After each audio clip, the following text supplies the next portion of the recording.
Información. Freddy Vivas, ingeniero en sistemas de información, especialista en Big Data, está del otro lado de la línea. Hola Freddy, Vicky de este lado. ¿Qué tal, Vicky? ¿Cómo estás? Gracias por la invitación. No, gracias a vos por atendernos. En principio, estaba viendo los números del censo y veía una cosa que es muy linda, que es muy interesante de relacionarla con el Big Data, que es algo con lo que se podría cruzar el resultado del censo. Y es la pregunta sobre la identidad no binaria de las personas, ¿no? De los que muchas han hecho dulce y notas al respecto de para qué la X y al final eran 8.000 personas y demás. Yo no me acordaba de eso y es una pregunta que es al principio del censo. Es decir, es la puerta de entrada a esa conversación y suele ser una pregunta un poco delicada de responder, quizás muy probablemente esté subregistrado, pero marca sin lugar una diferencia de lo que nos puede dar un censo y lo que nos puede dar Big Data. A Big Data, es decir, a Google, por ejemplo, no le mentimos. Qué interesante el planteo, la verdad que está buenísimo lo que decís. Tal cual, hay una, sin volverme muy técnico, hay una cuestión con el Big Data que está relacionada a la naturaleza de la obtención de los datos. Ese sería el concepto. O sea, Big Data, como decís, uno no se da cuenta y está de alguna forma siendo analizada su vida a través de los datos. Y es menos, digamos, es menos grave de lo que parece en algunos casos, en muchos casos, en otros se puede volver más peligroso. Y te pongo un ejemplo súper concreto. Por ejemplo, vos pedís comida todos los días con una aplicación, ¿no? Yo pido comida. Y me pasó, por ejemplo, no acá en Argentina, pero en otro país que estuve estudiando y trabajando, yo pido comida celíaca porque como sin gluten, por ejemplo. Entonces pido comida, no digo a la plataforma esa de pedidos de comida, no le digo que soy celíaco, pero la plataforma de alguna forma sabe eso. Total. Aunque yo no les haya dicho, no haya chequeado ninguna casilla, soy celíaco. Bueno, la plataforma por el consumo podría inferir de esos datos que yo soy celíaco. Entonces, eso no pasa nada. Ahora, si en el futuro algún empleador, alguna empresa accede a esos datos de la comida que yo pido, podría decir, esta persona es celíaca, y podría tomar una decisión de no contratarme, no lo sabemos. Entonces, ahí es donde aparecen nuevas preguntas, nuevas dudas, nuevas cuestiones de marco ético respecto al uso de los datos, ¿no? Lo obvio sería hablar de Cambridge Analytica y si nos escucha Instagram, todo. Es una conversación que se ha tenido muchas veces, pero hay un nivel de análisis más profundo, ¿no? Claro. No, pero es interesante lo que marcás en definitiva porque, bueno, pone de relevancia que también, porque hay gente que me incluyo, voy a hacerme cargo de esto. Hay gente como yo que nos emocionamos con Big Data y que le conferimos cierta veracidad que nunca que sentimos que no se lo podemos otorgar a ninguna encuesta, ¿no? Digo, porque la pregunta esté sesgada, porque hay que ver quién paga por ese sondeo, etcétera, etcétera. Pero también es cierto lo que vos decís, ¿no? Cuando cuando el sistema tiene que inferir un dato a partir del input que tiene, lo cierto es que si tiene que vos no consumís gluten, no se pregunta si eso significa que sos celíaco o no, se pregunta qué producto sin gluten te puede vender la próxima. Exactamente. En ese caso, cuando hablamos de los datos y muchas veces me preguntan qué pasa con el uso o el mal uso, digamos, de mis datos personales. Por supuesto, esto es muy importante y está atado a la pregunta que me haces sobre las personas X que figuraban en ese formulario. Claro, es una información que vos te podés no querer transmitir. En ese momento me acuerdo que había muchas conversaciones sobre si realmente era anónimo o no. Entonces, por supuesto que iba a haber gente que iba a decir, yo no voy a decir nada que me pueda perjudicar a futuro o que no tengo ganas de decir sobre mi vida personal. Pero por otro lado también por ejemplo, recuerdo en ese momento agrupaciones de personas con discapacidad que salían a decir, estaría bueno aprovechar este momento para relevar cuántos somos, cuántas personas hay, porque al fin y al cabo los datos por sí solos no sirven para nada. Esto aplicado a un censo o aplicado a una empresa o aplicado a una universidad que releva cuáles son los alumnos que abandonan, no te sirve de nada tener datos. Lo que sirve es accionar sobre los datos, tomar decisiones. en base a los datos. Por ejemplo, tenés presupuesto para poner 5 colegios para gente con discapacidad. ¿Dónde los pones? ¿En qué zona de Argentina los vas a poner? ¿Y por qué? ¿No? Uh-huh. ¿Y qué otra inversión tenés que hacer en la ciudad para que la gente pueda acceder mejor a esos lugares, a esos colegios que estratégicamente definiste dónde ponerlos? Uh-huh. Y cuando hablamos de tomar decisiones y de estrategia, estamos hablando de usar bien los datos. Entonces, para eso debería hacerse un censo como que se hizo, y ahora lo que por lo menos yo esperaría es que se ejecuten políticas públicas basadas en datos, ¿no? Uh-huh. Bueno, en ese sentido, como un especialista en el tema, ¿qué perspectivas o de qué manera nos podés iluminar los resultados que se conocieron del censo ayer? ¿Te parecieron útiles o no, insuficientes? Porque recapitulabas algunas de las críticas que se fueron haciendo, ¿no? Una era la sospecha de falta de ciberseguridad o protección de datos personales, y la otra tenía que ver con una pérdida de oportunidad de datos que podrían obtenerse. Y yo me pregunto, esos datos que faltan, ¿se pueden conseguir con Big Data? La protección de datos personales, ¿hay alguna forma en la que en algún momento estamos seguros de eso? Bueno, sí, son varias preguntas en una, ¿no? Pero sí, primero decirte que para mí primero que fue un gran ejercicio de autoconocimiento colectivo, por decirlo de alguna forma, ¿no? Esto de entender en una radiografía el país me parece espectacular. O sea, y también entiendo que cuando uno genera un proceso diferente sobre algo, donde incorporas tecnología, donde hay innovación, donde nunca se hizo de esta forma, a veces se recomienda hacerlo de forma paulatina. Me refiero a que quizás podrías haber preguntado muchas cosas más, sí, pero primero también hay que ganarse la confianza con la transparencia, ¿no?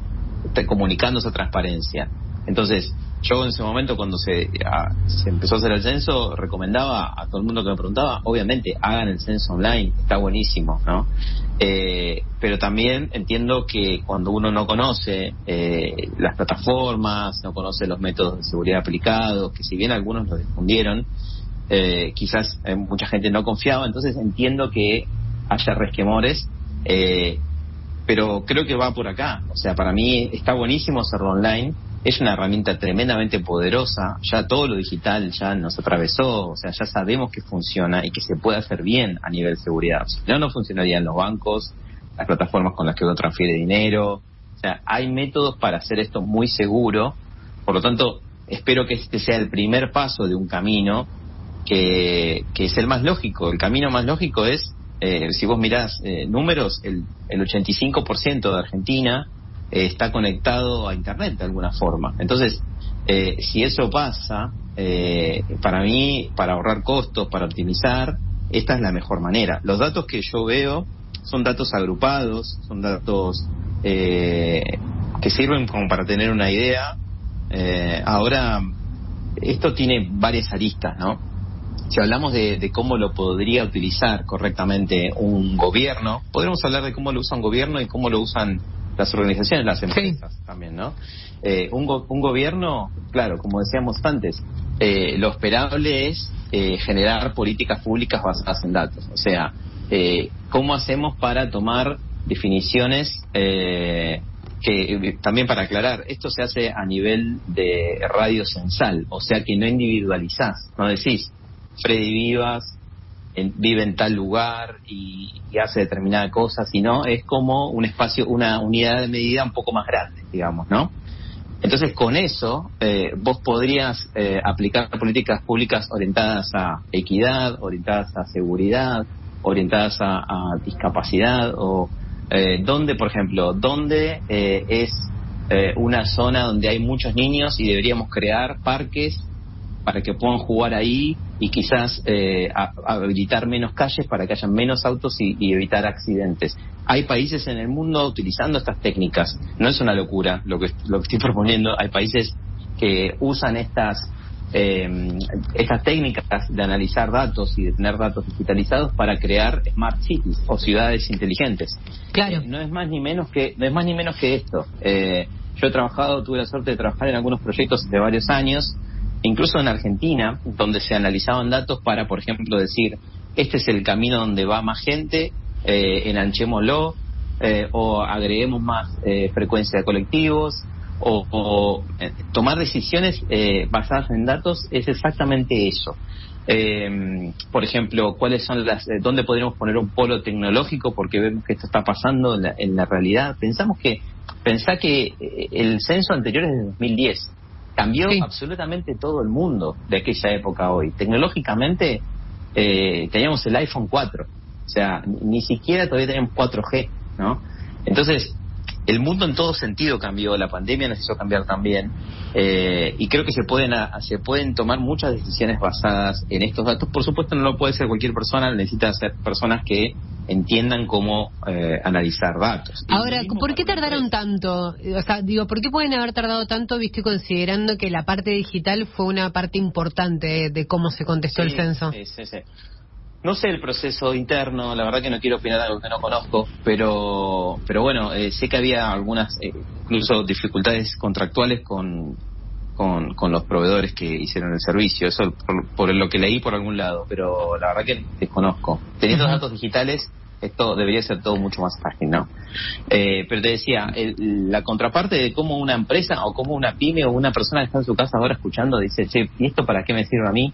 Bueno, los datos estos van a estar de una forma agrupada y disponible para poder utilizarlos. Entonces, por ejemplo, vos tenés que tomar una decisión de negocio, una decisión de, che, tengo plata para ponerme un kiosco, una pyme o una gomería, lo que sea. ¿Dónde es el mejor lugar para hacerlo? Este tipo de zonas, una zona rural, urbana, hay más negocios de tal cosa, tal otra. Bueno, viene por ahí, ¿no? O sea, usar inteligentemente los datos es lo que permite tomar mejores decisiones, y el censo es una gran herramienta para poder hacerlo. Y en algún punto, ¿qué proyecto podría derivarse de los datos que ya se dieron a conocer? Digo, con estos ejemplos que dabas están buenos, pero los datos actuales que tenemos del censo, ¿en qué podrían derivar? Bueno, porque supongo que los leíste y fuiste sacando conclusiones. Sí. Igual, como te digo, los datos que hoy, esto salió hace muy poco, ¿no?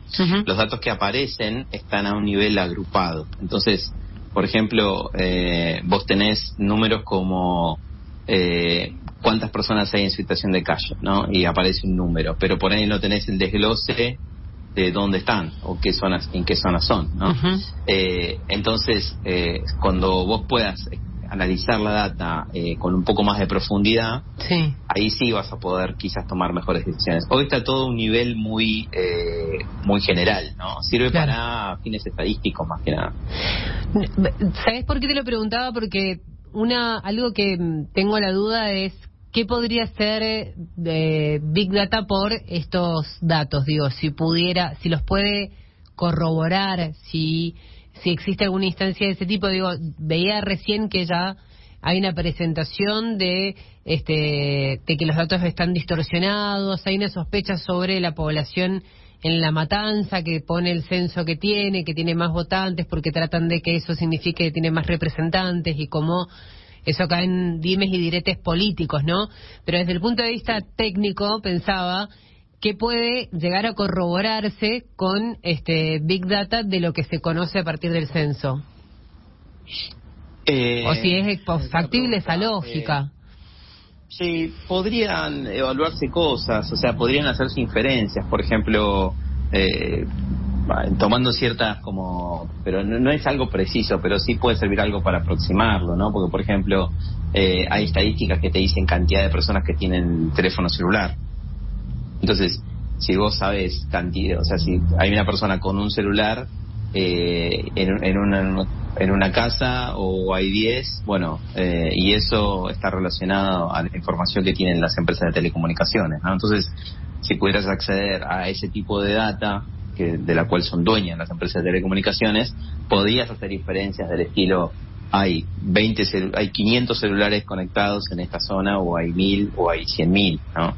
Y con eso podrías tener algún tipo de información, pero no mucho más que eso. O sea, imagínate que hoy la mejor manera de tener información de las personas es a través de los celulares, o sea que por eso es la sugerencia, ¿no? Uh-huh. Perdón, pero ¿hay en el censo, al menos en lo que se conoció ahora, alguna idea de la de cómo aumentó o mejoró la conectividad? Porque ese sería un datazo. Sí, ese es un datazo. Me parece que no figura al menos en la información preliminar. agregada, pero debería estar, claro, debería estar esa información, Porque creo que se libera. Claro. Se libera pronto o ya se liberó ayer o hoy mismo. Pero sí, totalmente. La conectividad en la información que se tenía antes del censo era del 85%, de alguna forma conectado, ¿no? Que puede ser un móvil o puede ser una conectividad compartida. Pero sí, hoy en día los teléfonos celulares están hasta hace un tiempo era una proporción de 1.5 por persona. Uh-huh. Bueno, es un montón. Pero digo, por ahí la conectividad no en términos de tener el dispositivo, porque hay gente que tiene el dispositivo y no tiene datos móviles, por ejemplo, en el caso de ser un celular, y solamente está conectado si accede a una red Wi-Fi, y la red Wi-Fi, qué decir, un montón de cosas para decir. Capaz que la accede unas horas por día. Exacto. Capaz que en el colegio, unas horas en el trabajo y después ya no. Eso sí, sin duda. Sin duda es un tema totalmente a resolver, no está resuelto para nada, para mi gusto, y más cuando se plantea para mí en el mundo ya la internet como si fuese la nueva electricidad, ¿no? Uh-huh.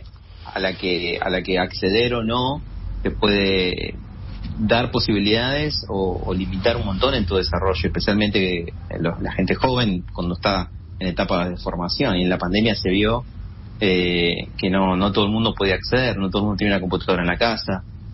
Bueno, son temas a resolver. Uh-huh. Efectivamente. Freddy, muchísimas gracias por esta charla. Un placer, gracias por la invitación. Un abrazo. Freddy Vivas, ingeniero en sistemas de información, especialista en Big Data y con capacidades comunicativas que nunca abundan esto. Cuando la gente se dedica a algo muy técnico, a veces bajarlo es todo un logro, así que agradecidos de haber tenido esta conversación.